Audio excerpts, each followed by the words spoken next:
Hello friend, आपका स्वागत है हमारे चैनल साइबर एजुकेशन में। फ्रेंड, आज के वीडियो में बात करने वाले हैं बिहार आईटीआई परीक्षा 2022 के बारे में। फ्रेंड, अगर आपका भी एग्जाम 2022 में बिहार आईटीआई का होने वाला है तो ये वीडियो आपके लिए इंपॉर्टेंट है, क्योंकि इस वीडियो के माध्यम से हम लोग बिहार आईटीआई से संबंधित सामान्य ज्ञान के क्वेश्चन देखेंगे, यानी कि जीके क्वेश्चन देखेंगे, जिसमें हम लोग टॉप 50 क्वेश्चन यानी कि 50 क्वेश्चन हम देखेंगे, जो कि आपके एग्जाम से सारे क्वेश्चन बहुत ही इंपॉर्टेंट हैं। तो चलिए हम लोग इस वीडियो को स्टार्ट करते हैं। इससे पहले इस वीडियो को दोस्तों के साथ ज़्यादा से ज़्यादा शेयर कीजिएगा। साथ ही इस वीडियो को शेयर करने के साथ आप हमारे चैनल को सब्सक्राइब कर लीजिए, क्योंकि यहाँ बिहार आईटीआई की संपूर्ण तैयारी बिल्कुल फ्री में करवाई जाती है। मैंने 2 दिन क्लास नहीं लिया था, जो कि मैंने टेलीग्राम ग्रुप में मैसेज करके बता दिया था। और आपने टेलीग्राम ग्रुप को ज्वाइन नहीं किया तो टेलीग्राम ग्रुप को ज्वाइन भी कर सकते हैं। सो फ्रेंड, यहाँ से देख सकते हैं मैंने इस क्वेश्चन के PDF को ओपन कर रखा है। तो चलिए हम लोग एक एक करके सारे क्वेश्चन को देखते हैं। इससे पहले आपसे रिक्वेस्ट है कि वीडियो को शुरू से लेकर अंत तक देखें, और वीडियो समाप्त होने के बाद कमेंट बॉक्स में आप अपना स्कोर जरूर शेयर करें कि आपने 50 क्वेश्चन में से कितने क्वेश्चन का सही आंसर दिया हुआ है। और सारे जो 50 क्वेश्चन मैं आपको कराने वाला हूँ, सारे क्वेश्चन VVI हैं, बहुत ही इंपॉर्टेंट है आपके एग्जाम के दृष्टि से। साथ ही मैं एक बात और मेंशन कर दूं कि अगर आप इस क्वेश्चन का PDF चाहते हैं तो सबसे पहले आपको टेलीग्राम ग्रुप को ज्वाइन कर लेना होगा, जिसका लिंक आपको वीडियो के डिस्क्रिप्शन बॉक्स में देखने को मिल जाएगा। ठीक है, चलिए हम लोग पहले क्वेश्चन को देखते हैं। फर्स्ट क्वेश्चन यहाँ पे देखिए मेंशन किया गया है, यदि किसी कारणवश राष्ट्रपति एवं उपराष्ट्रपति दोनों का पद खाली रहता है तो राष्ट्रपति के कार्य को कौन संपादित करेगा। क्वेश्चन बहुत ही इंपॉर्टेंट है आपके एग्जाम के दृष्टि से, या फिर आप किसी भी एग्जाम की तैयारी कर रहे हैं, ऐसे क्वेश्चन आपके एग्जाम में पूछे ही जाते हैं। तो क्वेश्चन मेंशन किया है, किसी कारणवश राष्ट्रपति और उपराष्ट्रपति दोनों यहाँ पे खाली जो रहता है उनका पद, तो फिर उनका जो पदभार है कौन संभालेगा, तो ये आपको भारत के मुख्य न्यायाधीश संभालेगा। ठीक है, यानी कि यहाँ से C ऑप्शन बिल्कुल राइट आंसर हो जाएंगे इस क्वेश्चन के। इस क्वेश्चन से एक बात और आपको याद रखना है कि अभी जो प्रेजेंट टाइम में भारत के मुख्य न्यायाधीश है वो कौन है, तो है आपको NV रमन्ना, जो कि आपको 48वां आपको ये कौन है मुख्य न्यायाधीश है NV रमन्ना। ठीक है, तो बिल्कुल आप इन बातों को याद रखें, क्योंकि यहाँ पे डायरेक्ट करंट से क्वेश्चन पूछा जा सकता है कि प्रेजेंट टाइम पर अभी मुख्य न्यायाधीश कौन है। नेक्स्ट क्वेश्चन देखिए मेंशन किया गया है, नए राज्य के निर्माण अथवा विद्यमान राज्यों की सीमाओं में परिवर्तन का अधिकार होता है। यानी किसी राज्य की निर्माण करना है, जैसे कि 2014 में तेलंगाना राज्य का निर्माण हुआ, तो इसको जो निर्माण किया जाता है या फिर किसी भी राज्य की सीमाओं में परिवर्तन किया जाता है,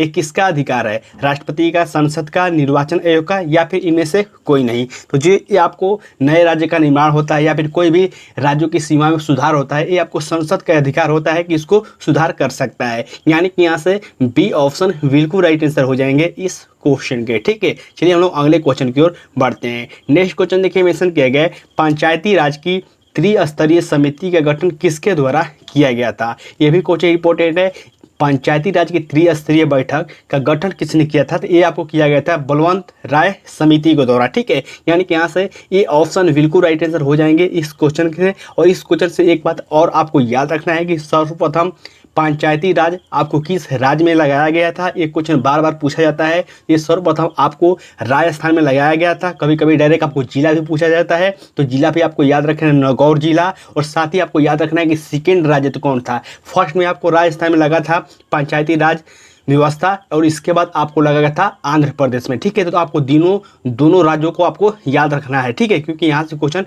पूछे ही जाते हैं। अगला क्वेश्चन देखिए मेंशन किया गया है, विश्व बैंक का पूर्ण नाम होता है, यानी कि वर्ल्ड बैंक का पूरा नाम आपको क्या होता है, ये आपको बताना है। देखिए, वर्ल्ड बैंक जिसे हम लोग इंग्लिश में वर्ल्ड बैंक कहते हैं, हिंदी में विश्व बैंक दिया गया है। तो विश्व बैंक का पूरा नाम क्या होता है, तो इसका जो पूरा नाम है ये है आपको अंतर्राष्ट्रीय विकास एवं निर्माण बैंक। यानी कि यहाँ से C ऑप्शन बिल्कुल राइट आंसर हो जाएंगे इस क्वेश्चन के। इस क्वेश्चन से आपको याद रखना है कि वर्ल्ड बैंक का स्थापना कब हुआ था, ये आपको 1944 ईस्वी में हुआ था। इसके प्रेजेंट टाइम पर अभी अध्यक्ष कौन है, ये है आपको डेविस मालपास। इसका अभी मुख्यालय कहाँ स्थित है, जो वर्ल्ड बैंक है इसका मुख्यालय है आपको वाशिंगटन DC में, जो कि आपको USA में है। ठीक है, तो बिल्कुल आपको इन बातों को याद रखना है। नेक्स्ट क्वेश्चन देखिए मेंशन किया गया है, भारत की मानक समय रेखा किस शहर से होकर गुजरती है। देखिए ऑप्शन मेंशन किया गया, जयपुर, अहमदाबाद, कोलकाता या फिर इलाहाबाद। तो जो आपको भारत की मानक समय रेखा है ये आपको इलाहाबाद से होकर गुजरती है। यानी कि यहाँ से D ऑप्शन बिल्कुल राइट आंसर हो जाएंगे इस क्वेश्चन के। कभी कभी आपको मिर्ज़ापुर भी देता है, तो बिल्कुल आपको ये भी याद रखना है कि मिर्ज़ापुर भी आपको इलाहाबाद के आस ही पास है। ठीक है, नेक्स्ट क्वेश्चन देखिए मेंशन किया गया है, इंदिरा गांधी नहर निकलती है, आपको बताना है कि इंदिरा गांधी जो नहर है कहाँ से निकलती है, सरदार सरोवर बांध से, उकाई बांध से, इंदिरा गांधी सागर बांध से, या फिर हरिके बांध से। तो जो आपको इंदिरा गांधी नहर है ये आपको हरिके बांध से निकलती है, यानी कि यहाँ से सी ऑप्शन बिल्कुल राइट आंसर हो जाएंगे इस क्वेश्चन के। देखिए जो क्वेश्चन आपको डिस्कस करने लायक है, जिसको मैं आपको डिटेल में बताने की कोशिश करूँगा, उसको समझिएगा। अदरवाइज हम लोग फटाफट रिविजन करेंगे और आपके एग्जाम की दृष्टि से सारे क्वेश्चन इंपॉर्टेंट है। बहुत सारे कैंड वीडियो को पूरा नहीं देखते हैं, क्योंकि मुझे मालूम चल पाता है कि आप कितना वीडियो देखते हैं। तो आपसे रिक्वेस्ट है, वीडियो का अगर फायदा आप लेना चाहते हैं वीडियो को लास्ट तक देखें और कमेंट करके आप अपना स्कोर भी शेयर कीजिए। नेक्स्ट क्वेश्चन देखिए मेंशन किया गया है, भारतीय गैंडे कहाँ पाए जाते हैं। आपको याद होगा क्वेश्चन ऐसे पूछा जाता है कि भारत में एक सिंह वाले गैंडे कहाँ पाए जाते हैं, या फिर क्वेश्चन ऐसे भी पूछा जाता है कि भारतीय गैंडे कहाँ पाए जाते हैं, किस उद्यान में पाए जाते हैं। तो जो आपको भारतीय गैंडे हैं ये आपको काजीरंगा अभ्यारण्य में पाए जाते हैं, यानी कि यहाँ से बी ऑप्शन बिल्कुल राइट आंसर हो जाएंगे इस क्वेश्चन के। इस क्वेश्चन से आपको याद रखना है कि काजीरंगा अभ्यारण्य किस राज्य में स्थित है, तो ये आपको असम में स्थित है। ठीक है, साथ ही आपको यहाँ पर देखिए 3 ऑप्शन दिए गए हैं, कार्बेट राष्ट्रीय उद्यान जो कि है उत्तराखंड में, कन्हा राष्ट्रीय उद्यान ये है आपको मध्य प्रदेश में, और गिरवन राष्ट्रीय उद्यान ये है आपको गुजरात में। तो बिल्कुल आप इन चारों राष्ट्रीय उद्यान को याद रखिएगा, क्योंकि यहाँ से क्वेश्चन पूछे ही जाते हैं। अगला क्वेश्चन देखिए मेंशन किया गया है, बाघ परियोजना कब आरंभ की गई थी। जो टाइगर प्रोजेक्ट है इसकी शुरुआत कब की गई थी ये आपको बताना है। तो टाइगर प्रोजेक्ट की शुरुआत आपको 1973 ईस्वी में किया गया था, यानी कि यहाँ से ये ऑप्शन बिल्कुल राइट आंसर हो जाएंगे इस क्वेश्चन से। लेकिन आपको इस क्वेश्चन से एक बात और याद रखना है कि हाथी परियोजना की शुरुआत कब हुआ था। तो जब आपको टाइगर प्रोजेक्ट यानी कि बाघ परियोजना की बात की जाए तो उस समय आपको 1973 पर क्लिक करना है। लेकिन जब हाथी परियोजना की बात किया जाएगा 1992 ईस्वी में आपको हाथी परियोजना की शुरुआत की गई थी। तो बिल्कुल आप इन बातों को भी याद रखेंगे। नेक्स्ट क्वेश्चन देखिए मेंशन किया गया है, मयूरभंज निम्नलिखित में से किस धातु के लिए जाना जाता है। देखिए एक क्वेश्चन अभी हाल ही में जो बिहार पुलिस फायरमैन का एग्जाम हुआ है, बिहार पुलिस फायरमैन का, उसमें पूछा गया था मयूरभंज किसके लिए, किस धातु के लिए जाना जाता है। ये आपको लौह अयस्क के लिए जाना जाता है। ठीक है, जो कि यहाँ से सी ऑप्शन बिल्कुल राइट आंसर हो जाएंगे इस क्वेश्चन के। अगले क्वेश्चन को हम लोग बढ़ते हैं। नेक्स्ट क्वेश्चन यहाँ पे देखिए मेंशन किए गए, ओटावा किस देश की राजधानी है। देखिए राजधानी भी आपको 1-2 पूछ ही लिए जाते हैं आपके एग्जाम में, बिहार टेक एग्जाम में, कि आपको जो फेमस देश है कि इस देश की राजधानी क्या है। तो अभी जैसे कि रूस, यूक्रेन, ये सब देश अभी चर्चा में है, तो आप इनके देश की राजधानी, अभी जो राष्ट्रपति का, इनको सारे आपको याद होना चाहिए, क्योंकि यहाँ से क्वेश्चन पूछे ही जाते हैं। ओटावा किस देश की राजधानी है, तो ये आपको कनाडा की राजधानी है ओटावा। ठीक है, यानी कि यहाँ से सी ऑप्शन बिल्कुल राइट आंसर हो जाएंगे इस क्वेश्चन के। आपको वीडियो को पॉज करके आप अगर इन देशों की राजधानी, इनके राष्ट्रपति को याद करना चाहे तो याद कर सकते हैं। मैं आपको फटाफट रिवीजन कराता हूँ। ठीक है, नेक्स्ट क्वेश्चन देखिए मेंशन किया गया है, पंचमार्ग सिक्का कहाँ चलता था।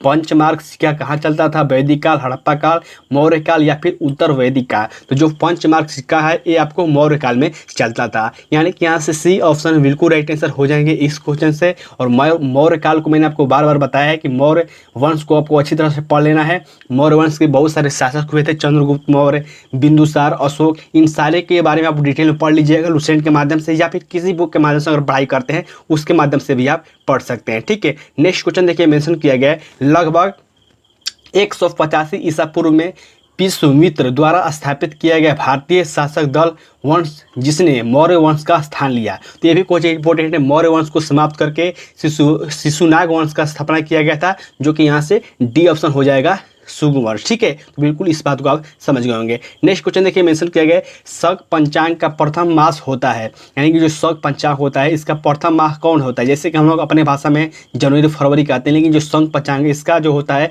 चैत, बैसाख, माघ, कार्तिक, इसमें आपको प्रथम जो मंथ होता है वो कौन होता है, ये होता है चैत, यानी कि यहाँ से ए ऑप्शन बिल्कुल राइट आंसर हो जाएंगे इस क्वेश्चन के। साथ ही आपको याद रखना है कि शक पंचांग के अनुसार जो प्रथम मास है ये तो चैत होता है, लेकिन अंतिम महीना ये फागुन होता है। ठीक है, तो बिल्कुल आपको ये भी बातें याद रखनी है। अगला क्वेश्चन देखिए मेंशन किया गया, तक्षशिला विश्वविद्यालय स्थित है। तक्षशिला विश्वविद्यालय कहाँ स्थित है, बिहार में, मध्य प्रदेश में, उत्तर प्रदेश में, या फिर गुजरात में। जो आपको तक्षशिला है ये आपको पाकिस्तान में स्थित है, इसीलिए यहाँ से ई ऑप्शन हो जाएगा बिल्कुल राइट आंसर। हालांकि आपको याद रखना है कि आपके एग्जाम में सिर्फ 4 ही ऑप्शन आएंगे, यहाँ पे 5 ऑप्शन दे दिया गया है, लेकिन आपके एग्जाम में सिर्फ 4 ही ऑप्शन रहेंगे। नेक्स्ट क्वेश्चन देखिए, मेंशन किया गया है किस मुगल सम्राट को राष्ट्रीय सम्राट कहा जाता है। तो ये अकबर को राष्ट्रीय सम्राट की यहाँ पे उपाधि दी गई है।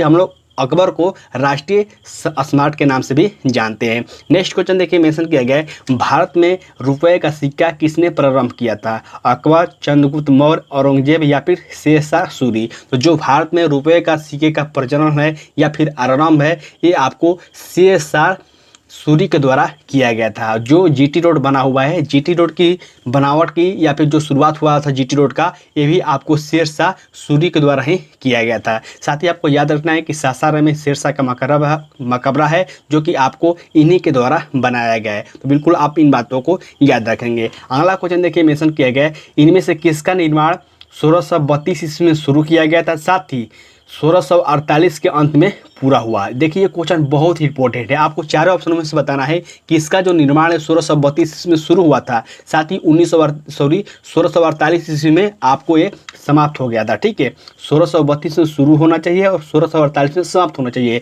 तो ताजमहल का जो निर्माण था ये आपको 1632 ईस्वी में शुरू हुआ था, साथ ही ये 1648 ईस्वी में समाप्त हो गया था बनकर। यानी कि यहाँ से ए ऑप्शन बिल्कुल राइट आंसर हो जाएंगे इस क्वेश्चन के। और ताजमहल के बारे में आप अच्छी तरह से जानते हैं कि ताजमहल आगरा में स्थित है, जिसे शाहजहां ने बनाया था।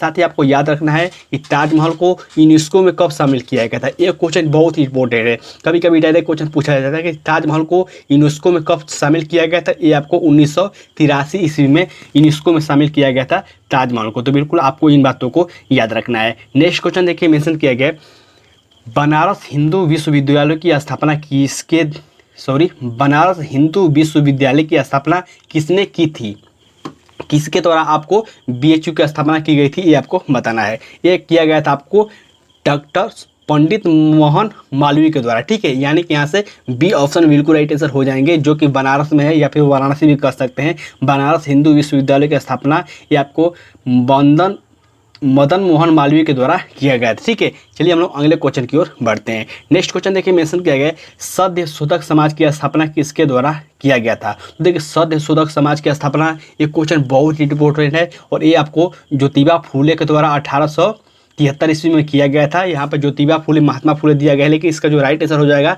ज्योतिबा फूले इनका ही नाम है। ठीक है, तो यहाँ से सी ऑप्शन बिल्कुल राइट आंसर हो जाएंगे, ये भी क्वेश्चन इंपॉर्टेंट है। नेक्स्ट क्वेश्चन देखिए, मेंशन किया गया है उस युग को चिन्हित कीजिए जो सुमिलित नहीं है। देखिए आपको चारों ऑप्शनों में से किसी को सम्मिलित करना है, उसको चुनना है जो कि गलत है। देखिए फर्स्ट में देखिए मेंशन किया है नेताजी सुभाष चंद्र बोस, तो बिल्कुल सही है, सुभाष चंद्र बोस को नेताजी कहा जाता था। नेक्स्ट देखिए मेंशन किया गया सीमांत गांधी और यहाँ पे मौलाना अब्दुल कलाम आज़ाद, ये बिल्कुल गलत है। गलत क्यों है मैं आपको बताता हूँ। ठीक है, नेक्स्ट देखिए मेंशन किया देशबंधु सी आर दास, ये बिल्कुल सही है। नेक्स्ट देखिए मेंशन किया दीनबंधु, तो सी एफ एंड्रयूज, ये भी बिल्कुल सही है। और डी तो यहाँ पे ये तो होगा ही नहीं। देखिए सीमांत गांधी हम लोग किससे कहते हैं, सीमांत गांधी यहाँ पे खान अब्दुल खान को कहते हैं, जो कि पाकिस्तान के निवासी थे, इन्हें भारत रत्न भी दिया गया था। मौलाना अब्दुल आज़ाद को ये सीमांत गांधी नहीं कहा जाता है। ठीक है, इसीलिए बी ऑप्शन बिल्कुल राइट आंसर हो जाएंगे। अगले क्वेश्चन को हम लोग बढ़ते हैं। नेक्स्ट क्वेश्चन देख सकते हैं, मेंशन किया गया निम्नलिखित में से किस विद्वान ने सर्वप्रथम हड़प्पा सभ्यता की अवशेषों को खोजा था।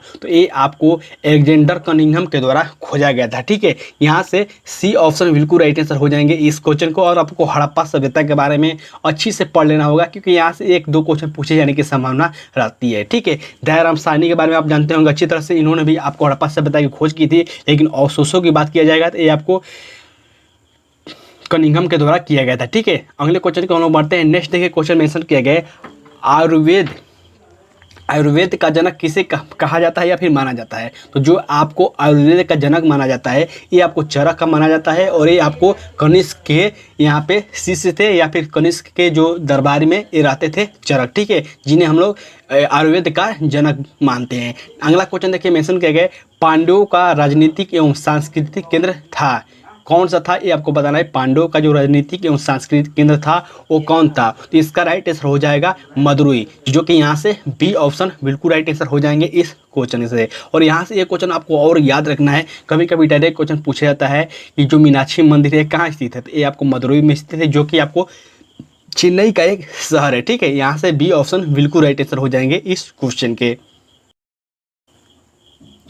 नेक्स्ट क्वेश्चन देखिए मेंशन किया गया है, बोध गया में प्रसिद्ध महाबोधि मंदिर किस शासक ने बनाया हुआ था। आपको याद होगा या आप अगर गए होंगे तो गया में एक बौद्ध मंदिर है जिसे हम लोग महाबोधि मंदिर के नाम से जानते हैं, जो कि मैं वहाँ पे विजिट किया हूँ, मैं वहाँ पर गया हूँ, बहुत ही अच्छा मंदिर है। ये बताया क्वेश्चन पूछा गया है कि किसके द्वारा इसको बनवाया गया था। ये आपको अशोक के द्वारा बनाया गया था, जो कि सम्राट अशोक हैं, जो कि मौर्य वंश के शासक थे, इनके द्वारा बनाया गया था। ठीक है, तो बिल्कुल आपको याद रखना है। नेक्स्ट क्वेश्चन देखिए मेंशन किया गया है, तुगलक वंश का भारत में संस्थापक कौन था। तुगलक वंश का भारत में संस्थापक कौन था, तो ये आपको गियासुद्दीन तुगलक के द्वारा यहाँ पे इसकी स्थापना किया गया था, जो कि यहाँ से सी ऑप्शन बिल्कुल राइट आंसर हो जाएंगे इस क्वेश्चन के। ठीक है, अगला क्वेश्चन देखिए मेंशन किया गया है, विजयनगर साम्राज्य की स्थापना किसने किया था। विजयनगर साम्राज्य की स्थापना किसने किया था, तो ये आपको हरिहर एंड भुक्का के द्वारा इसकी स्थापना किया गया था। यानी कि यहाँ से ए ऑप्शन बिल्कुल राइट आंसर हो जाएंगे इस क्वेश्चन से। और इस क्वेश्चन से एक बात आपको और याद रखना है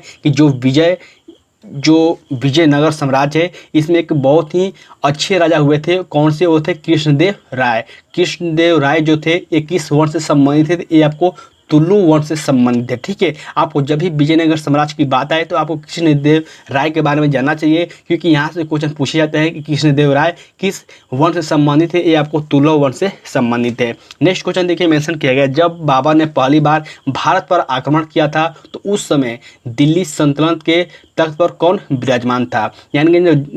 यानी कि बाबर जब पहली बार आक्रमण किया था, यानी कि आपको सिंपली भाषा में समझना है कि पानीपत का प्रथम युद्ध किसके किसके बीच हुआ था। तो आपको याद होगा कि पानीपत का जो प्रथम युद्ध हुआ था ये आपको 1526 ईस्वी में बाबर और इब्राहिम लोदी के बीच हुआ था, जो कि इब्राहिम लोदी मारा गया था। ठीक है, यानी कि यहाँ से बी ऑप्शन बिल्कुल राइट आंसर हो जाएंगे इस क्वेश्चन को। और इस क्वेश्चन को आपको घुमाकर ऐसे पूछा गया है, लेकिन इसका सिंपल सा क्वेश्चन यही है कि पानीपत का जो प्रथम युद्ध है ये किसके किसके बीच हुआ था। नेक्स्ट क्वेश्चन देखिए मेंशन किया गया है, अकबर ने धार्मिक सहिष्णुता की नीति का पालन किया और अपने दरबार में उच्च प्रदान किया। यानी कि अकबर ने अपने नीति पालन के अनुसार किसे अपने दरबार में उच्च पद दिया था। ये आपको राजपूतों को अकबर ने उच्च पद दिया था। ठीक है, जो कि यहाँ से ये ऑप्शन बिल्कुल राइट आंसर हो जाएंगे इस क्वेश्चन के। नेक्स्ट क्वेश्चन हम लोग देखते हैं। नेक्स्ट क्वेश्चन देखिए मेंशन किया गया है, गुरु गोविंद सिंह थे। देखिए गुरु गोविंद सिंह के बारे में आपको यहाँ पे कुछ इंपॉर्टेंट पॉइंट मेंशन किया गया है, जो कि आपको समझना है कि आखिर के इसमें गलत कौन सा है कौन सा सही है।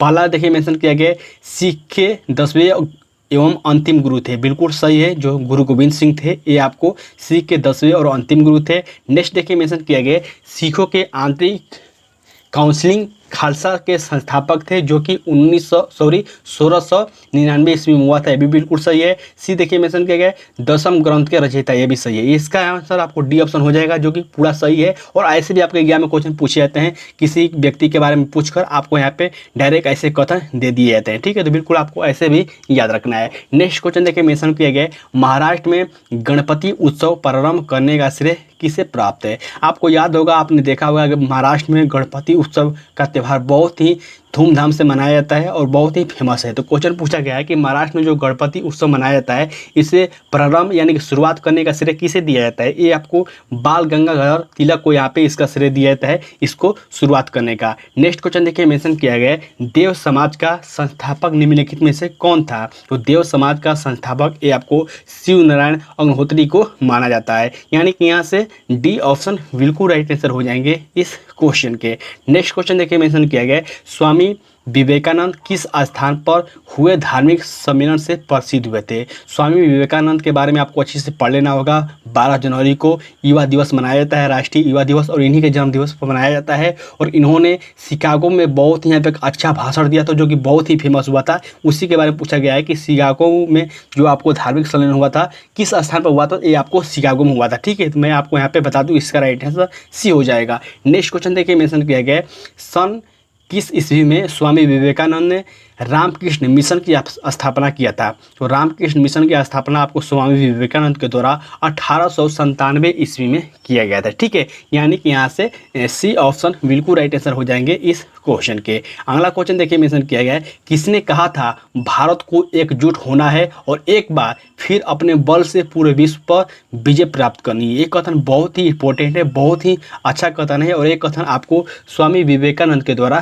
कहा गया था, यानी कि यहाँ से ए ऑप्शन बिल्कुल राइट आंसर हो जाएंगे। अगला क्वेश्चन देखिए मेंशन किया गया है, 23 दिसंबर 1911 को पहली बार जनगण मन कहाँ पर गाया गया था। ये क्वेश्चन बहुत ईजी है लेकिन बहुत सारे एग्जाम में पूछा गया है और आपके एग्जाम में भी पूछे जाने की संभावना है।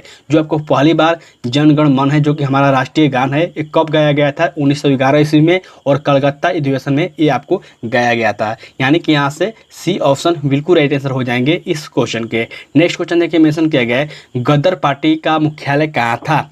गदर पार्टी का मुख्यालय आपको सैन फ्रांसिस्को में है, जो कि यहाँ से सी ऑप्शन हो जाएगा और इसके जो संस्थापक थे ये आपको लाला हरदयाल थे। ठीक है, तो बिल्कुल आपको इन बातों को याद रखना है। नेक्स्ट क्वेश्चन देखिए मेंशन किया गया है, जलियांवाला बाग की दुर्घटना किस सन में हुई थी? देखिए ये क्वेश्चन बहुत ही ईजी है लेकिन आपके एग्जाम में या फिर किसी भी एग्जाम में इस क्वेश्चन को बार बार पूछा जाता है, जलियांवाला बाग दुर्घटना। तो ये आपको याद होगा कि अमृतसर में 13 अप्रैल 1919 ईस्वी में इसको अंजाम दिया गया था, यानी कि यहाँ से बी ऑप्शन बिल्कुल राइट आंसर हो जाएंगे इस क्वेश्चन के। ठीक है, चलिए हम लोग अगले क्वेश्चन की ओर बढ़ते हैं। नेक्स्ट क्वेश्चन देखिए मेंशन किया गया है, जलियांवाला बाग नरसंहार के लिए उत्तरदायी माइकल ओ डायर को किसने मारा था? देखिए जब आपको जलियांवाला बाग हत्याकांड हो गया तो ये पंजाब के उधम सिंह ने डायरेक्ट घर में घुसकर माइकल ओ डायर को गोली मार दी थी। ठीक है, जो कि यही क्वेश्चन में पूछा गया है कि किसने वो गोली मारा था, तो ये आपको उधम सिंह ने उनको गोली मारा था। नेक्स्ट क्वेश्चन देखिए मेंशन किया गया है,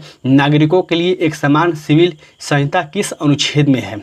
नागरिकों के लिए एक समान सिविल संहिता किस अनुच्छेद में है? तो ये अनुच्छेद है आपको 44, जो कि गोवा में लागू है। ठीक है, तो बिल्कुल आपको याद रखना है, इसका राइट आंसर ए ऑप्शन हो जाएंगे। ठीक है, चलिए हम लोग अगले क्वेश्चन की ओर बढ़ते हैं। नेक्स्ट क्वेश्चन देखिए मेंशन किया गया है, किसकी अनुशंसा पर भारतीय संविधान में मूल कर्तव्यों को जोड़ा गया था? तो ये आपको स्वर्ण सिंह समिति की रिपोर्ट पर ये आपको जोड़ा गया था, जो कि यहाँ से बी ऑप्शन बिल्कुल राइट आंसर हो जाएंगे इस क्वेश्चन के। अगला क्वेश्चन देखिए मेंशन किया गया है, संघ लोक सेवा आयोग के सदस्यों के किसके द्वारा नियुक्त किए जाते हैं? यानी कि जो संघ लोक सेवा आयोग है, जो कि आपको यूपीएससी हम लोग इंग्लिश में कहते हैं, यूपीएससी के सदस्यों की नियुक्ति किसके द्वारा की जाती है? तो ये आपको राष्ट्रपति के द्वारा की जाती है। ठीक है, राष्ट्रपति के द्वारा बहुत ही सारा ज़्यादा आपको यहाँ पे